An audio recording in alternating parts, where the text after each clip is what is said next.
Okay, this is this week's trading review of a few trades I've taken, and I'll be combining quite a lot of concepts that I haven't really discussed in too much detail. All I've sort of really discussed is Fibonacci concepts, but in this one I'll be stringing together quite a few, and it's all right if you aren't too well versed in what I'm talking about. The idea of this is just to sort of start building that framework up of already existing knowledge, and then we can develop it from that point onwards.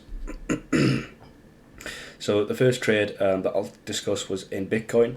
Now, obviously, we had that recent pullback, and this has left a massive liquidity void that ideally price is going to want to fill that, simply because price, more times than not, is always going to want to seek the area of least resistance. And when we're traveling through this path, we aren't testing liquidity pools or any form of other resting orders that may be in the form of stop losses or buy stops or sell stops, as we would be like when we're going below lows or below highs. We can expect price to act as some sort of resistance, but when we're traveling through voids, it's a lot more of a streamlined path because we don't have that those resting orders to sort of contend with. So in the sort of more micro term, we are quite bullish. We found our lows in this sort of like descending channel, which was broken through, and in the last video I discussed how you can use these to predict where price is going to hit before ultimately fading, and that the level that we always sort of aim for as our first take profit is the 1618 level, and so your entry would be either here or on the retest here, and you'd be aiming for this 1618 level here. Now that's not the trade that I actually took. I don't tend to trade Bitcoin or cryptos that much. Occasionally I will trade, but on the whole not that much. So after this recent uptrend, we hit the 1618, we're fading, and we could possibly go for a retest on this trend line, or find some support on a bullish order block before ultimately hitting that two retracement or filling this void. Now we are in a descending channel, and we would be looking for a break of this before ultimately heading higher, but in the near term we are slightly bearish because we are now setting lower lows and lower highs. Now the place at which I want to be sort of taking notice of is order blocks in the form of these down candles. Now the one that I'm sort of looking at is this one here, and the reason for that is because price is always going to want to seek out these liquidity pools that are set by these lows here. So more likely than not, price is going to come down and wipe out the stop losses or resting orders that are in place below here, just as it did here. Anyone that was long would have had their stop losses here. Price comes there and then shoots off and tries to test the highs created here. Now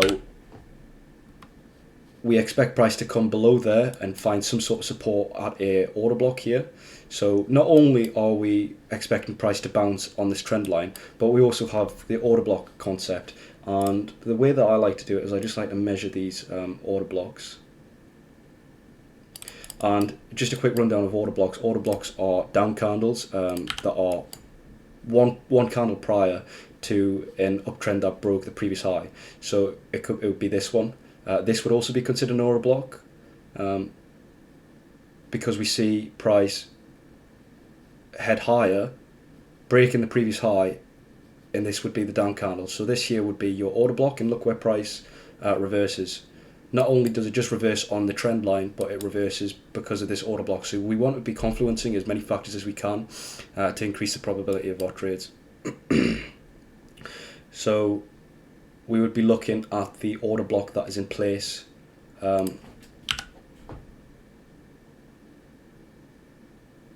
around here, this one here, and you can actually see that this order block is used again. If I just measure that out, and we want to get in at the order block at around the 0.618 level to the 0.5 level. So you can see price almost touches that 0.618 level before ultimately heading higher. So those are essentially your buy setups. Now we can use that same order block again, and this also coincides with traditional support and resistance theory, where we see this pin candle, which shows a big buying volume, wherein price is pushed up in close, which shows a tendency to move higher. Now we've got quite a lot of confluencing factors there. So now if I just mark that out,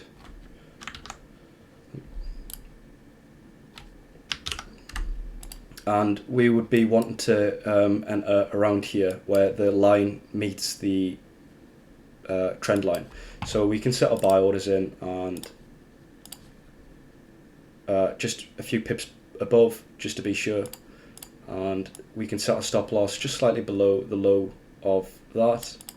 And then when it comes to take profit, we're essentially going to be looking for firstly a retest of this upper trend line, and then secondly for a break of that trend line for this uptrend to continue. Now if we take a fib level of this entire leg of price and just see where we currently are at, we can see that we are remaining pretty bullish even if we just stay above there, because we're above the 0.618 level. We haven't even retraced back to the equilibrium or the 0.5 level. So we are wanting to continue that bullish run and target the liquidity void that was left there. So we have our orders in, we have the sort of macro landscape in place, we understand what our goals are, and in order to really sort of knuckle down on the movement of price, we can go back again to the concept of trendline break and where you can reasonably expect price to go. Now when we see the highs here, we don't just see this as a potential resistance area, but we see this as a liquidity pool that price is going to naturally be attracted to, and we can target the 1.618 level, which also coincides with the highs above there and these here, so that makes sense targeting that. And then also the 2 level 4, which would be quite a sweep above the highs that are present there, which gives us a risk to reward total of 7.35. Okay, so if we just play that out,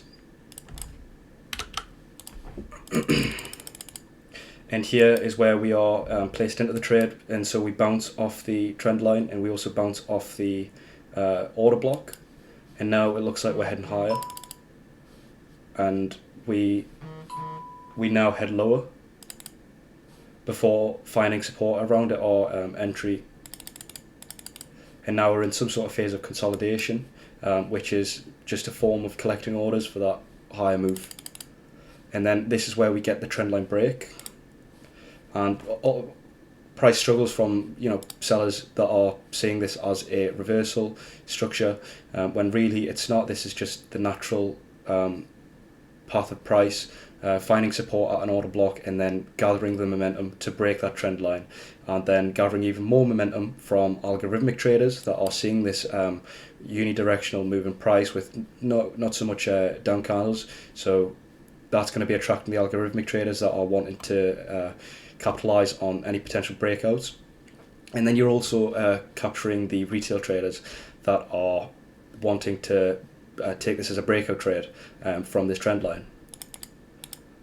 And you can see that we touch the 2 level before coming down and then going into a phase of consolidation, which is where we're currently at now. And just using quite a few concepts there, and I've sort of really rushed through them, but this is just showcasing my personal trading strategy and how I sort of mix together a lot of philosophies and teachings from multiple sources that I've deemed that I personally have the most success with.